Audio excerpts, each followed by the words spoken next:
Olá pessoal, hoje a gente vai falar sobre verdade ou mentira nos estudos. Então a gente vai analisar várias formas normais de estudar e ver se isso é bom ou ruim. E antes de a gente começar, me conta nos comentários qual dessas formas você fazia ou vai deixar de fazer agora. Então vamos começar. A primeira forma vai ser algo que eu acho que todo mundo faz, que é fazer a lista inteira. Então você está estudando um assunto novo, por exemplo, dinâmica. Você vai estudar dinâmica, aí você vai lá ver no capítulo, ver a videoaula e você vai ver a lista inteira. Você vai fazer a lista inteira de 80 questões e assim, acabar custe o que custar. E você acha que isso é bom. E a verdade é que isso não é bom. O ideal é a gente espaçar essa lista. Então, por exemplo, se for uma lista muito grande, você pode fazer 1/5 da lista, 1/4 da lista. E ao longo de vários dias, por exemplo, a cada 2 dias, você faz um pedaço da lista. Porque assim, o que a gente quer não é saber o assunto hoje 100% super aprofundado. E inclusive quando você faz a lista no mesmo dia, você está só trabalhando com a memória de curto prazo. O que você quer é acertar na prova. Então o que vai fazer você acertar na prova? Ir bem na prova? Não é saber tudo hoje, ficar trabalhando com memória de curto prazo hoje. É chegar na prova e saber o conteúdo, concorda? Então, a ideia para isso vai ser intercalar o seu estudo, espaçar. Então, espaçar em vários dias, revisar. E assim tem vários efeitos de memorização que são ativados quando você não faz tudo de uma vez e deixa para construir ao longo do tempo esse conhecimento. Tá, então vamos para o número 2. Ler o assunto da aula da manhã. Então, você tem uma aula de manhã ou você tem uma aula no curso online de manhã ou qualquer horário. Qual que é a ideia? Você ler, por exemplo, a apostila ou ler algum livro sobre a aula? A verdade é que estudar a teoria, assim, pura e simplesmente, como ler a matéria ou fazer um resumo, é uma das piores formas de estudar. Então, é muito melhor você pular essa parte de ver a teoria e já ir direto para as questões.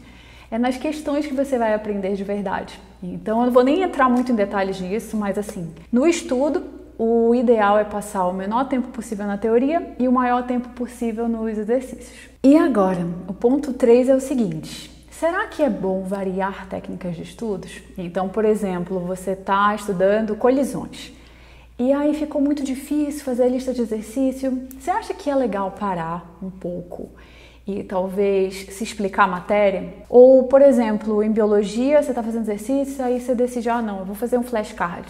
Você acha que isso é bom? E a verdade é que isso é maravilhoso. Então, variar a prática de estudos é uma das coisas que mais ajuda na sua memorização, que mais ajuda no seu aprendizado.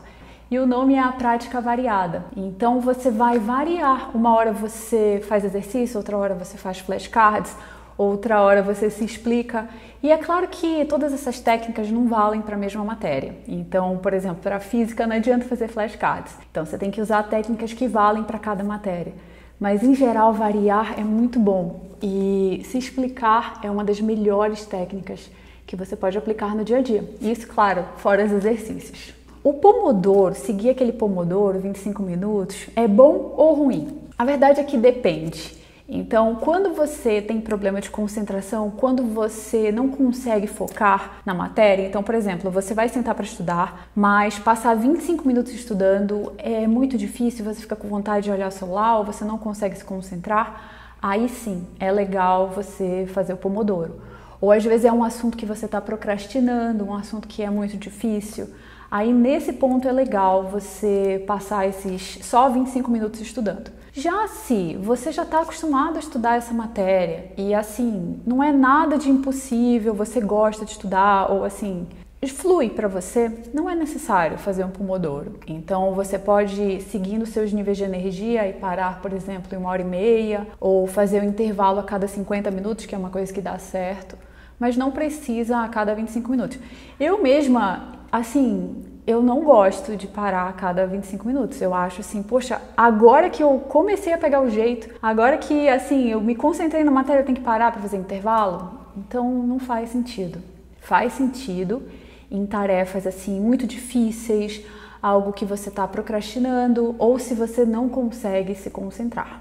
Você tem que estudar todas as matérias por igual. O que você acha? Então, por exemplo, você estuda ao mesmo tempo História e Matemática. Você acha que isso está certo? E a verdade é que não. Você precisa priorizar matérias mais difíceis. Matérias que vão levar mais tempo para serem aprendidas e também matérias mais importantes na sua prova. Matérias que têm maior peso, que caem na sua segunda fase, por exemplo, ou que têm maior peso no seu vestibular. E qual que é a ideia, então? Você pensar o que é mais importante, estudar Sociologia ou estudar Biologia? Qual matéria pesa mais para você? Então você tem que entender uma escala de prioridades entre essas matérias. E eu sei que isso não é fácil, mas é uma coisa que a gente vai desenvolvendo com o tempo, porque imagina você estudar todas as matérias iguais. É a mesma coisa que, assim, estudar sem prioridade não dá certo. Outro ponto, melhorar a interpretação de texto estudando gramática. O que você acha? Faz nenhum sentido, né? Eu acho que, em geral, estudar gramática é uma coisa que só serve para, assim, não serve para muita coisa, serve para gramática só. Porque interpretação de texto você melhora fazendo muitas interpretações de texto, lendo bastante, fazendo exercício de interpretação. Então, eu acho que é muito mais útil fazer provas inteiras de português e quando cair alguma questão de gramática, você vai lá e estuda o assunto, do que só estudar gramática pura e simplesmente, ou não fazer isso, ou não fazer questões de português. E tirar uma soneca depois do almoço. O que você acha? E aí eu tinha até que fazer um vídeo específico sobre soneca, porque são muitos benefícios. Então, assim, melhora bastante seu aprendizado. Tem estudos assim que com o sono REM, que é mais de 1 hora de sono, ou pelo menos assim 50 minutos, você, assim, tem muito mais habilidade de resolver problemas complexos, problemas criativos, problemas que envolvem assim um pulo do gato quando você vai estudar à tarde. Então, ou seja, se você for estudar algo assim mais difícil de tarde, é muito legal você dormir. Então, se você for estudar física, tenta dormir um pouco antes, que vai te ajudar a ver formas diferentes de resolver o problema. Já se você vai dormir e dorme 2 horas, dorme 3 horas, aí já atrapalha. Então o ideal é dormir assim no máximo 1h30. E aí você pode pensar também, poxa, mas 1h30 é muito tempo. Tipo, não tem uma solução intermediária? E tem. Então teve um estudo na Alemanha que eles pegaram microsonecas. Então 6 minutos de soneca e analisaram o desempenho decorando uma lista de palavras. E o que aconteceu? O grupo que teve 6 minutos de soneca decorou bem mais do que quem não dormiu. Então aí você vê, 6 minutos já ajuda. Só que aí também é difícil, né? Você deitar e dormir e depois acordar 6 minutos depois. Então quando é 6 minutos eu acho que vai ser uma meia hora. Verdade ou mentira? O ideal é estudar o assunto difícil em um dia e aprender em um dia. O que você acha? A verdade é que muitas vezes não tem como aprender um assunto difícil em um dia e fica muito mais confuso aprender assim. Então o ideal é você espaçar o seu estudo. E tem até alguns estudos que mostram, até desse livro aqui, que eu achei muito legal, que é Fixe o Conhecimento, que ele mostra que o ideal é você começar a aprender um assunto. Então, por exemplo, você estuda assim 1h30 um assunto e quando você está começando a aprender, tipo assim, você não aprendeu ainda, mas quando você tem a sensação de que está começando a aprender, esse é o momento de parar e voltar 2 dias depois ou voltar no dia seguinte. Porque o que vai acontecer? No dia seguinte, quando você voltar, ou 2 dias depois, você vai ter um esforço para relembrar. E esse esforço de relembrar o assunto é a coisa que mais faz a conexão neural, a coisa que mais incentiva novas sinapses e fixar o conhecimento. E aí você pensa, poxa, mas quando eu começar a aprender eu tenho que parar? É justamente isso. Porque assim você vai ter esse esforço. Se a aprendizagem não tiver esforço, você não vai aprender. Então vai ser um conhecimento assim que vem fácil e sai fácil. Aprende rápido, esquece rápido. Já quando você tem esse esforço, quando você quebra a cabeça e fica lá, ai meu Deus, como faz isso? É aí que você vai aprender. E principalmente quando você vem o outro dia, depois de esquecer um pouquinho, relembrar tudo de novo. E agora, verdade ou mentira? O ideal é um assunto tranquilo, que te dá uma sensação de confiança, de que você está aprendendo, de que está tudo certo. E esse pode ser um grande erro. Assim, nem sempre é verdade ou mentira, é claro que depende, mas a ideia de você ter muita confiança nos estudos quase sempre é uma coisa errada, quase sempre não é bom. Por exemplo, quando você relê a matéria, isso te dá a sensação de que você está aprendendo, de que você tem confiança, eu estou aprendendo. Só que, o que acontece quando você relê? Você está ficando mais familiar com o assunto, você está pegando as palavras, mas embora você esteja pegando as palavras, vai estar cheio de passarinho aqui. Embora você esteja aprendendo as palavras e ficando mais familiar com os assuntos, você não está aprendendo de verdade, você está só relendo aquilo, e se alguém te pedir para explicar, o fato de ler 10 vezes aquilo não vai te fazer explicar melhor. Então é muito melhor você elaborar o assunto na sua cabeça e fazer testes do que reler a matéria, do que ter um estudo fácil que te dá muita confiança. E essa é a questão, porque quando você faz testes, o que acontece? Exercícios, provas, você vai errar. E ao errar, você vai pensar assim, nossa, não estou aprendendo, tá muito difícil, não tá dando certo o que eu tô fazendo. Mas é esse justamente o caminho, porque se tiver fácil, é ilusão de aprendizado, como reler, fazer resumo, intercalar foco intenso com descanso é bom ou ruim? E esse eu acho que é óbvio. Esse é óbvio, nem deveria ter colocado, mas é óbvio que é bom. Porque o que acontece no foco intenso? Quando você está, assim, muito concentrado em uma questão, em uma matéria, você está no modo concentrado do cérebro. Então é uma área do cérebro específica que está, assim, sendo mais ativada ao estudar essa matéria. Só que para você interligar com outras informações que você já viu, por exemplo, um assunto anterior, você precisa descansar para meio que a conexão se juntar com várias áreas do cérebro, que vai ser o modo difuso. Então, quando você não está estudando, quando você está assim olhando para o nada, olhando para a parede, descansando, olhando para o seu jardim, escutando uma música, você entra no modo difuso. E esse modo difuso que permite você ter ideias mais geniais, ideias mais criativas, ideias de resolver um problema que você não teria só batendo cabeça lá na mesa.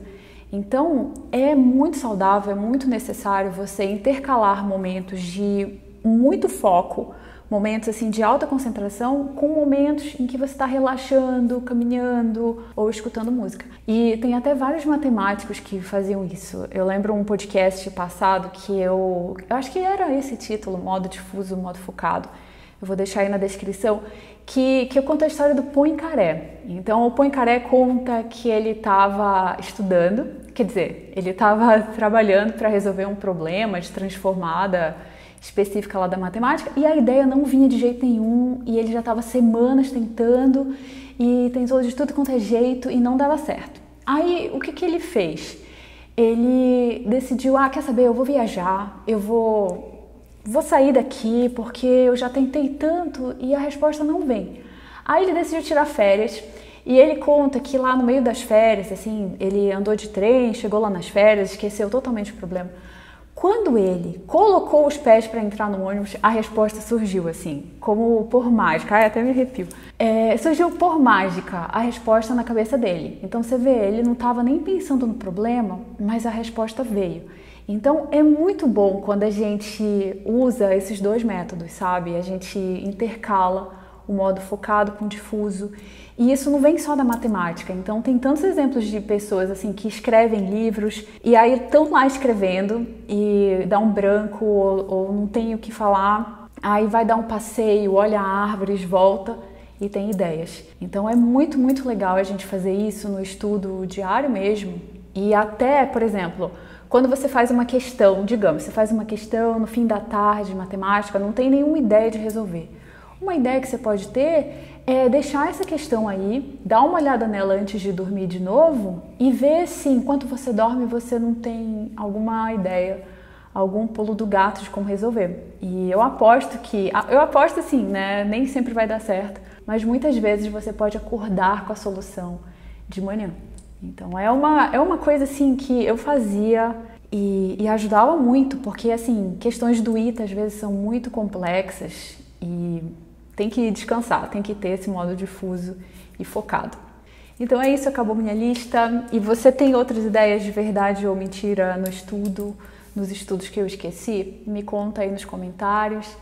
E continue indo atrás dos seus sonhos. O mundo precisa da habilidade que só você tem. E a gente se vê aqui no próximo vídeo. Tchau!